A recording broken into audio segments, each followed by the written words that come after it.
வணக்கம். இன்றைய தினம் நுண்ணறிவு மற்றும் உளச்சார்பு தொடர்பான மற்றொரு காணொளியிலே உங்களை சந்திப்பதில் மகிழ்ச்சி. அந்த வகையில் இலங்கையில் நடைபெறுகின்ற அனைத்து போட்டி பரீட்சைகளுக்குமான நுண்ணறிவு மற்றும் உளச்சார்பு தொடர்பான காணொளியாக இக்காணொளி அமைய இருக்கின்றது.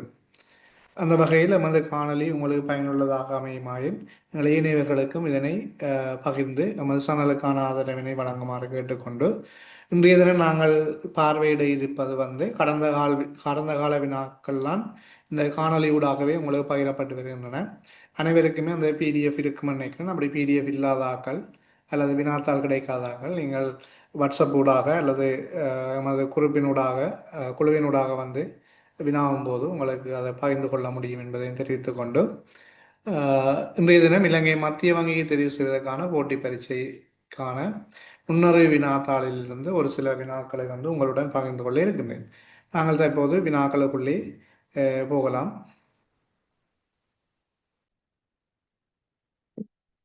முப்பத்தி 6 தொடக்கம் 40 வரையான ஒவ்வொரு வினாவுக்குமான சரியான விடையினை தெரிவு செய்து அதற்குரிய தெரிவினது இலக்கத்தை வினாவின் எதிரே உள்ள புள்ளிக்கோட்டின் மீது எழுதுக.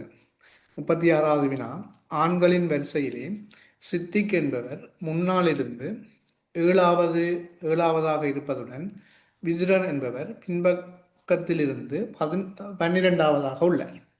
அவர்கள் ஒவ்வொருவரும் தமது இடங்களை மாற்றிக்கொள்ளும் போதும் சித்திக் என்பவர் முன்னால் இருந்து 22வது நபராக உள்ளார். அவ்வாறெனின் வரிசையில் எத்தனை ஆண் பிள்ளைகள் உள்ளனர்? ரைட்.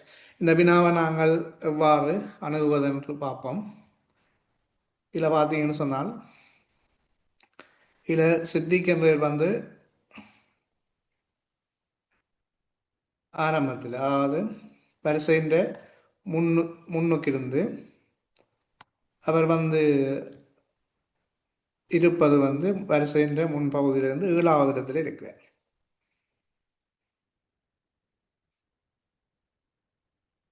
இதே வரிசையில விதுரன் என்பவர் வந்து 12வது இடத்துல இருக்கிறார். இதே வரிசையில விதுரன் வந்து 12வது இடத்திலே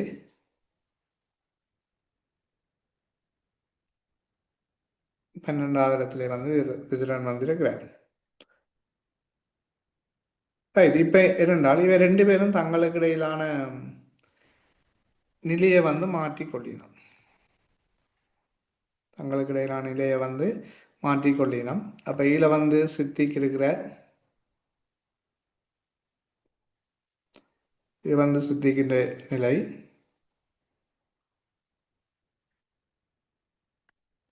இதுல வந்து விதுரன் இருக்கிறார். இது ரெண்டு இடம்.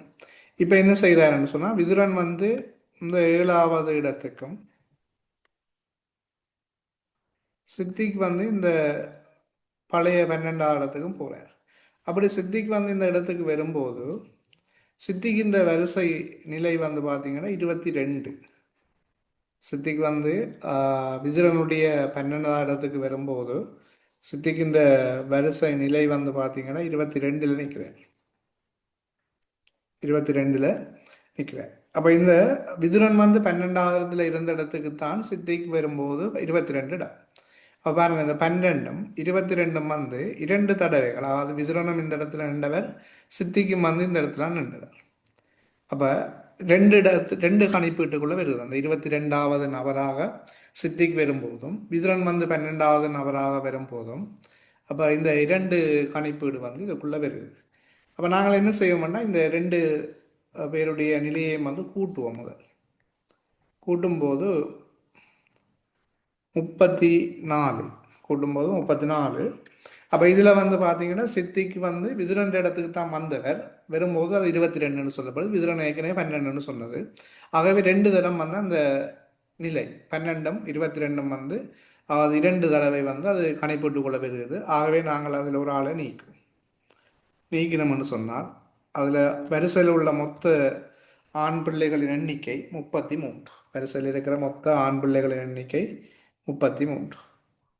ரைட். அப்போ உங்களுக்கு இப்படியான வினாக்கள் வரும்போது நீங்கள் அந்த பழைய இடத்திலேயே மற்றவரும் போகும்போது நாங்கள் ஒன்றை நீக்க வேண்டி இருக்கு. சரி, இப்போ சித்திக்கு வந்து 21வது இடத்துல நிற்கிறாருன்னு சொன்னால் பிரச்சனை நீக்க தேவையில்லை. அதே விதுரன்ற இடத்துக்கு வாரதால விதுரன்ற இடம் ஏற்கனவே நாங்கள் கவுண்ட் பண்ணியிருக்கிறோம். ஆகவே சித்திக்கு வந்து அதே இடத்துக்கு வாரபடியாக நாங்கள் ஒன்றை குறைப்போம். ஆகவே இதில் பார்த்தீங்கன்னா 36வது வினாவுக்குரிய விடை வந்து 3வது. அடுத்தது பாருங்க 37வது. பெட்டியொன்றிலே வேறுபட்ட வெவ்வேறு 3 நிறங்களாக பச்சை, மஞ்சள், நீலம் என்பவற்றில் 4 கண்ணாடி மாவுள்களின் படி 12 கண்ணாடி மாவுள்கள் உள்ளன. அப்போ இதில் உங்களுக்கு தெரியுது வந்து என்னண்டா, பச்சையில் வந்து 4 இருக்குது. அதே மாதிரி மஞ்சளில் 4, நீளத்திலையும் 4 இருக்குது. அப்போ இதில் வந்து பச்சையில் 4,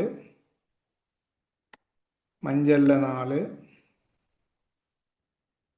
நீளத்திலையும் வந்து 4 இருக்கு. சரி, இப்போ என்ன கேள்வி என்றால், இந்த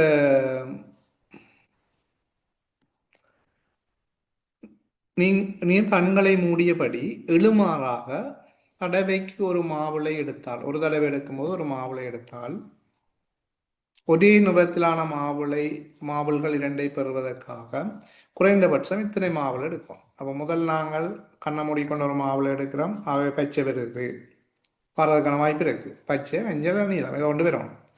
அடுத்த கண்ணை மூடிக்கொண்டு எடுக்கும்போது மஞ்சள் வருது. அடுத்தது கண்ணை மூடிக்கொண்டு எடுக்கும்போது நீலம் வருது. அப்போ முதல் 3 மாவுள்களையும் எடுக்கும்போது அது வந்து 3 நிறத்திலேயும் ஒவ்வொரு மாவுள் வருவதற்கான வாய்ப்புகள் இருக்கிறது. அதற்கு பிறகு 4வது மாவுளை எடுக்கும்போது அது கட்டாயம் பச்சையாக இருக்கலாம், அல்லது மஞ்சளாக இருக்கலாம், நீளமாக இருக்கலாம். ஏற்கனவே நாங்கள் பச்சையிலிருந்து ஒன்று எடுத்திருக்கிறோம், மஞ்சள் இருந்து ஒன்று எடுத்திருக்கிறோம், நீளத்திலிருந்து ஒன்று எடுக்கிறோம். அப்போ இனி ஒன்று நாங்கள் எடுக்கும்போது ஏற்கனவே எடுத்த அந்த 3 நிறத்தில் ஏதாவது ஒரு நிறம் தான் வரப்போகும். அப்போ 2 நிறங்களுடைய மாவுள்களை நாங்கள் எடுக்கிறதுக்கு ஆக குறைந்தது 4 மாவுள்களை எடுக்கணும். ஏற்கனவே 3 எடுத்தோம், அது வந்து ஒவ்வொரு நிறத்தில் வருதுன்னு சொல்லி வருவதற்கான வாய்ப்புகள் இருக்குது. அப்போ நாங்கள் ஒவ்வொரு நிறத்தில் வருதுன்னு எடுப்போம். அடுத்த 4வது மாவுள் எடுக்கும்போது ஏற்கனவே இருக்கிற அந்த 3 நிறத்திலிருந்து தான் கொண்டு வரணும். ஆகவே 2 மாவுள்கள் ஒரு நிறத்தில் வந்துடும். அவை குறைந்தபட்சமாக நாங்கள் எடுக்க வேண்டிய மாவுள்களின் எண்ணிக்கை 4. 4க்குரிய விடை வந்து 2. ரைட். அடுத்த வினா பார்ப்போம். 38. குடும்பம் ஒன்றினது 5 பேரினது குடும்பம் ஒன்றின் 5 பேரினது வயதுகளின் கூட்டுத்தொகை 107 வருடங்கள் ஆகும். நந்தினி மற்றும் அகிலவினது வயது, நான் இந்த ஆங்கில எழுத்தில் போடுறேன் இந்த இதை. நந்தினி என்னென்னு எடுக்கிறேன், அடுத்தது அகில வந்து ஏன்னு எடுக்கிறேன். நந்தினியை என்னென்று சொல்லியும் அகில வந்து ஏ என்று சொல்லியும் இதில் எடுத்துக்கொள்கிறோம். நான் அகிலவை வந்து ஏ என்று எடுத்துக்கொள்கிறேன். ரைட். அப்போ 2 பேற்ற வயதுகளின் கூட்டுத்தொகையும் வந்து 29. அதே போல் அகில ஏ, அடுத்தது வந்து பரதன், அவரை நாங்கள் பி என்று எடுப்போம். ஆகவே 2 பேற்ற வயதுகளின் கூட்டுத்தொகை 44. அடுத்த பரதன் வந்து பி, ஜனகனை ஜி என்று எடுத்துக்கொள்கிறேன். ஜானகி ஜி என்று எடுத்துக்கொள்கிறேன். அவை 2 பேற்ற வயதுகளின் கூட்டுத்தொகை 57. கீழே ஜானகி ஏ, சுவேதா எஸ் என்று எடுத்துக்கொள்கிறேன். அவை 2 பேற்ற வயதுகளின் கூட்டுத்தொகை வந்து 46. இப்போ இதற்கு நந்தினியின் வயது யாது? ரைட். இப்போ வந்து இந்த 5 பேற்ற வயதுகளின் கூட்டுத்தொகை பாருங்க.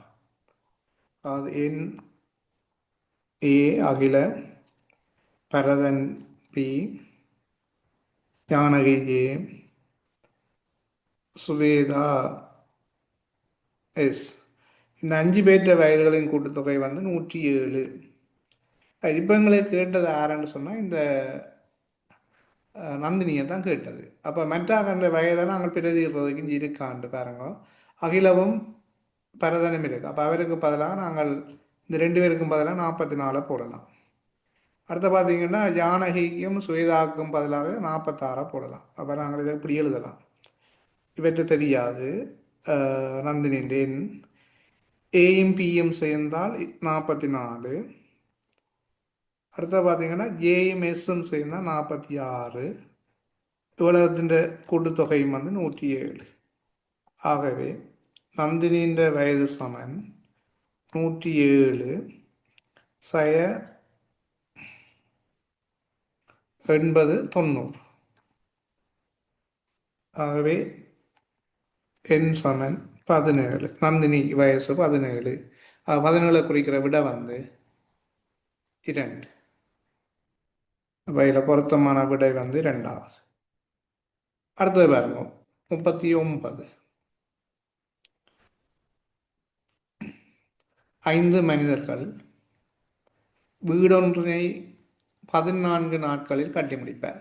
அது 5 பேர் சேர்ந்து 14 நாளில் கட்டி முடிப்பினார் என்றால் ஒரு ஆள் வந்து எத்தனை நாளில் கட்டி முடிப்பார்? அதை 5 பேரும் சேர்ந்து 14 நாள் 16 நாள் என்றா ஒரு ஆள் வந்து கட்டணும்னு சொன்னால் 80 நாள் வேலை செய்யணும். 16 தர 5 80 நாள் வேலை செய்யணும். அப்போ ஒரு மனிதனால் வந்து 80 நாட்களில் அந்த வேலையை செய்து முடிக்க முடியும். ரைட். ஆகவே 2 மனிதர்கள் சேர்ந்தால் அந்த வேலையை வந்து 40 நாட்களில் முடிக்க முடியும். ஒரு இலகுவான கேள்வி ஒன்றது. அது 5 பேர் சேர்ந்து 16 நாட்களில் செய்கிறார். ஆகவே 5 பேர் சேர்ந்தால் தான் 16. அப்போ நாங்கள் 5ஆல் பெருக்கினோம்னு சொன்னால் மொத்தமாக வேலை செய்கிற நாட்கள் வரும் ஒரு ஆள் மட்டும் 80 நாள். அப்போ 2 பேர் சேர்ந்தால் 40 நாட்களில் வேலை செய்யணும். ஆக அதுக்கு பொருத்தமான விடை வந்து 40 நாளுக்குரிய 3வது விடை. அடுத்தது பார்த்தீங்கன்னு சொன்னால் ரைட். வாசிப்போம்.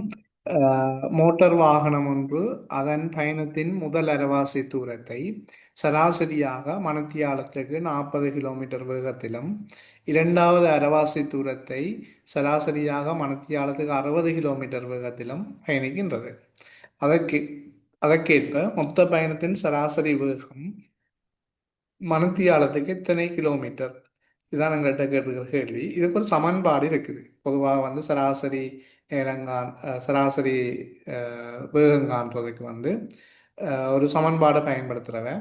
அதாவது உங்களுக்கு தரப்பட்டிருக்கின்ற 2 வேகத்தையும் 2ஆல் பெருக்கி, அதாவது 2 தர 40 தர 60 இதை 2ஆல் பெருக்கி இதை வந்து பிறகு நாங்கள் தந்த 2 வேகத்தையும் கூட்டி பிரித்தோம்னு சொன்னால் சராசரி நேரம் உங்களுக்கு வேகம் வந்து கிடைக்கும் எங்களுக்கு.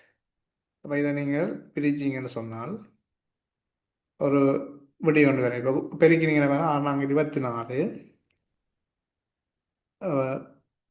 24 தர 2 48 அதோட 2 செய்யும். அதன் கீழ் 100. அப்போ இதை சுருக்கினீங்கன்னு சொன்னால் உங்களுக்கு ஒரு விடை ஒன்று கிடைக்கும் 48 கிலோமீட்டர். அப்போ இதன் வேகம் வந்து 48 கிலோமீட்டர். இது சமன்பாட்டு வடிவத்தில் நீங்கள் பார்க்குறது. ரைட். அப்போ அதன் அடிப்படையில் இது 2வது விட இதுக்கு பொருத்தமானதாக இருக்கும். அல்லது இன்னொரு விதமாக நாங்கள் மனதால் கணிப்பிடுறதுன்னு சொன்னால் அல்லது சமன்பாடு இல்லாமல் நாங்கள் இதை செய்கிறோன்னு சொன்னால் இப்போ இந்த 2 வேகம் இருக்குத்தானே 40ம் 60 கிலோமீட்டர் வேகத்துக்கும் ஒரு பொது காரணி ஒன்று எடுப்போம். அதாவது நீங்கள் அதாவது 40ஆலையும் பிரிவிடக்கூடிய ஒரு வேகத்தை கற்பனையிலான வேகத்தை 60ஆலையும் பிரிவிடக்கூடிய ஒரு வேகத்தை எடுக்கலாம். உதாரணத்துக்கு 120 கிலோமீட்டர் 120 கிலோமீட்டர் வேகம் வந்து 40ஆலையும் பிரிவிடும் 60ஆலையும் பிரிவிடும். அல்லது நான் இது 2ஐயும் பெருக்கி வர 240 கிலோமீட்டர் 40ஆலையும் பிரிவிடும் 60ஆலையும் பிரிவிடும் அப்படியும் பார்க்கலாம். இப்போ 120 கிலோமீட்டர் எடுப்போம். 120 கிலோமீட்டர்ண்டா இவர் இதை வந்து 40 கிலோமீட்டர் வேகத்தில் பயணம் செய்கிறாருண்டா இது அரைவாசி தூரம். அப்போ அரைவாசி தூரத்தை 120 அரைவாசின்னு எடுப்போம். அரைவாசி 40 கிலோமீட்டர் பயணம் செய்யும்போது 3 மணித்தேலம் இருக்கு எடுக்குது. இதே மிச்சம் அரைவாசி 120 வந்து 60 கிலோமீட்டரில் பயணிக்கும் போது அவருக்கு வந்து 2 மணித்தேலம் தேவைப்படுது. அப்போ இப்போ மொத்தமாக பார்த்தீங்கன்னா அவர் பயணித்த மொத்த தூரம் 240 கிலோமீட்டர். ரைட். அதை வந்து பார்த்தீங்கன்னா மொத்தமாக செலவழித்த நேரம் அதுக்காக பயணம் செய்த நேரம் 5 மணித்தியாலம். ஆகவே சுருக்கினீங்கன்னு சொன்னால் 48 சராசரி வேகம் வரை 48 km/h. இப்படி நாங்கள் பார்க்கலாம். நீங்கள் விரும்பினா 240 போட்டு செய்தாலும் சரி, அந்த பெருக்கி வார விடியை நீங்கள் அதை சரியரவாசி வேகம் அடுத்தது தான் விடையை சரியாக எடுக்கலாம். முழுமையான தூரம் எடுத்தீங்கன்னா பிழைக்கும். சரிதானே? அப்போ இந்த வழிமுறையை நீங்கள் அதில் பயன்படுத்தலாம். உங்களுக்கு எது இலகுவானதோ. நான் இந்த வேகம் நேரம் தொடர்பான தனியான ஒரு காணொலியை வெளியிடலாம்னு நான் யோசிக்கிறேன். பார்க்கலாம். ரைட். அப்போ இன்றைய தினம் நாங்கள் இந்த 5 வினாக்களையும் பார்வையிட்டு இருக்கின்றோம். நாங்கள் இத்தோடு இந்த காணொலியை நிறைவு செய்து கொள்வோம். மற்றொரு காணொலியில் உங்களை சந்திக்கும் வரை நன்றி. எமது சேனலுக்கு உங்களோட ஆதரவினை தொடர்ந்து வழங்குங்கள்.